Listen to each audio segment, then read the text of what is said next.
adet. Sayın Ziya Selçuk, alalım.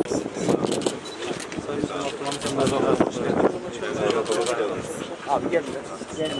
Hoş geldiniz. Hoş geldiniz. Efendim biraz. Tamam. Yine daha güzel. Kıymetli il başkanlarım, sayın belediye başkanım, komutanım, kaymakamım, muhtarlarımız.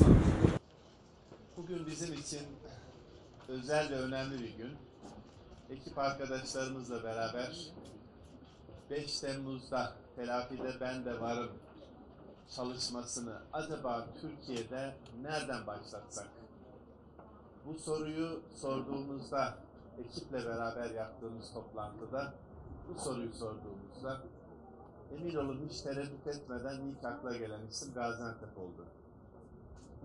Çünkü Gaziantep bizi her zaman şaşırtıyor. Gaziantep her bir ferdiyle, her bir kurumuyla, belediyeleriyle, diğer kurum ve kuruluşlarıyla, hayırseverleriyle milli eğitimden daha çok çalışan bir eğitim gönüllüsü gibi bir hizmetin peşinde ve bundan dolayı da müthiş bir memnuniyet duyuyoruz ve her yerde örnek gösteriyoruz, numune olarak ortaya koyuyoruz.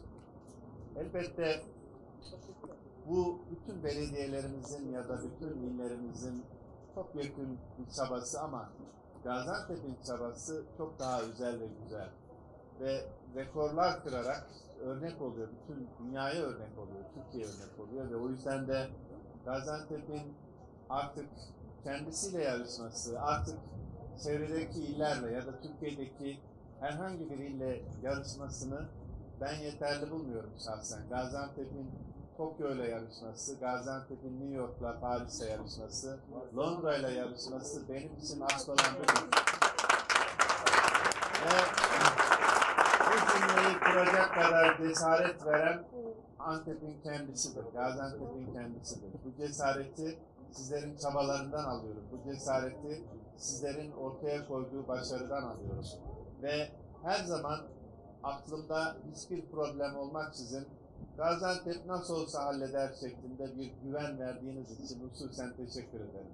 Burada 20'den fazla kuruluşumuzun açılışını yapıyoruz. Sayın Valimizin de ifade ettiği gibi o kadar çok açılan yeni bina, yeni okul ve açılacak olan okulumuz var ki bütün bunları bir güzel ödev olarak yapıyoruz ama bu ödevimizi yaparken aslında temel ihtiyaçlarımızı karşılayıp çocuklarımızın dünyadaki akranlarıyla müthiş bir yarış içerisinde, güzel bir yarış içerisinde belli bir noktaya gelmelerini arzu ediyoruz. Yani nicelikten niteliğe doğru bir yolculuğun peşindeyiz.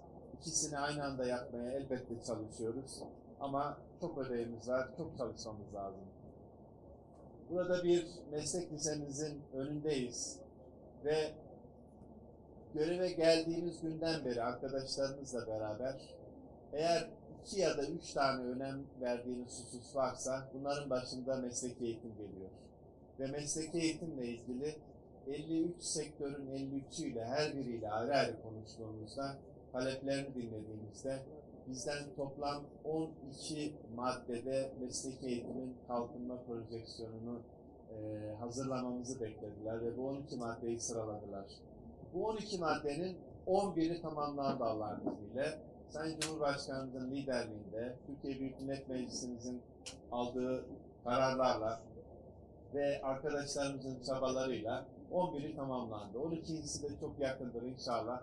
Sektörden beklenti anlamında ortaya konulan her şeyi yerine getirmiş, daha da ilerisini yapmak için yol almış olacağız. Elbette bu Covid salgını belli problemleri beraberinde getiriyor. Sadece Türkiye için değil, dünya için de getiriyor. Ve bu süreçte ben ekip arkadaşlarıma sonsuz teşekkür ediyorum. İl yöneticimize, ilçe yöneticilerimize, okul müdürlerimize, öğretmenlerimize ki omuzlayanlar onlardır. Velilerimizin katkıları olmasa biz bu işi asla yapamazdık. Sizlerin katkısı olmasa gerçekten çok çok zorlanırdık. Ve bu dönemde de Allah'a şükür dünya ölçeğinde de belli başarılara hep birlikte imza atmış oluyoruz. Bunu da uluslararası verileri değerli olarak rahatlıkla söylemenin mutluluğu içerisindeyiz.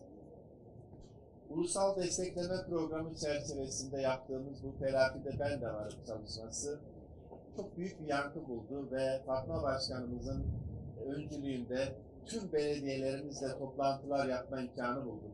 Onlara kendimizi anlatma, ifade etme fırsatı bulduk. Ve istedik ki eğitim meselesi sadece Milli Eğitim Bakanlığı'nın bir meselesi olmasın. Bu mesele Türkiye'nin meselesi olsun. Ve güzel bir hazırlık dönemi oldu.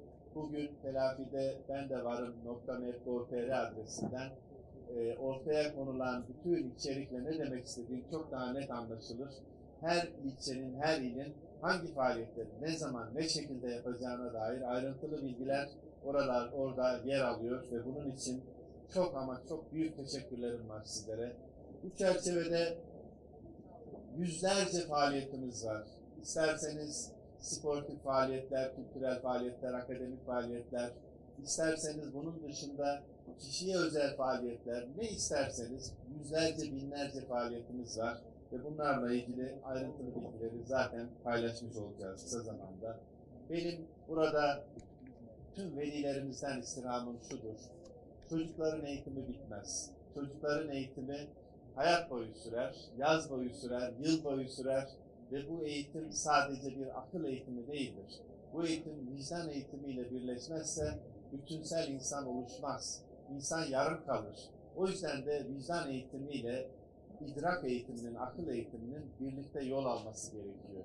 İşte tam da bu yüzden salgın döneminde ortaya çıkan açıklarımız, öğrenme açıklarımız, sosyal duygusal açıklarımız için bir fırsat oluşmuş durumda. Lütfen çocuklarını mecazi olarak bir yaz okulu mahiyetinde olan telafide ben de varım faaliyetlerine göndersinler. Sadece telefonlarına bakarak nerede ne faaliyetin olduğunu rahatlıkla görebilirler. Ve yaz boyunca çocuklarımız boş durmasınlar, canları sıkılmasın, eğitimlerine hep beraber katkı verelim. Verelim ki Gaziantep yücelsin, verelim ki bu ülke yücelsin, verelim ki hep beraber bu ülkenin dünyada örnek teşkil edecek bir eğitim başarı hikayesini ortaya koymasına da beraber şahitlik edelim. İstiyorum ki bütün illerimiz Gaziantep'teki bu çabayı gösterebilsin.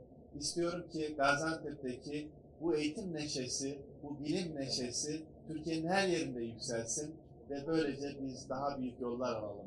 Ben hepinize, emeği geçen herkese ayrı ayrı teşekkür ediyorum. Eğitim öğretim hizmetine sunulan bu değerli yatırımın ilçemize, ilimize ve memleketimize hayırlı uğurlu olmasını diliyor. Bizden tekrar selam ve saygılarımı sunuyorum. Çok çok teşekkürler. Oradaki tüm arkadaşlarımızı da selamlıyoruz. Emeklerinden dolayı teşekkür ediyoruz.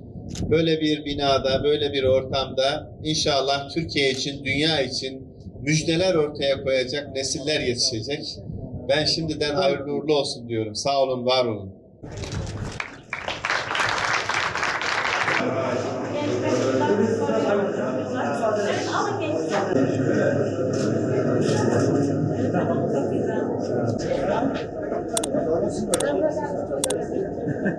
Çok güzel.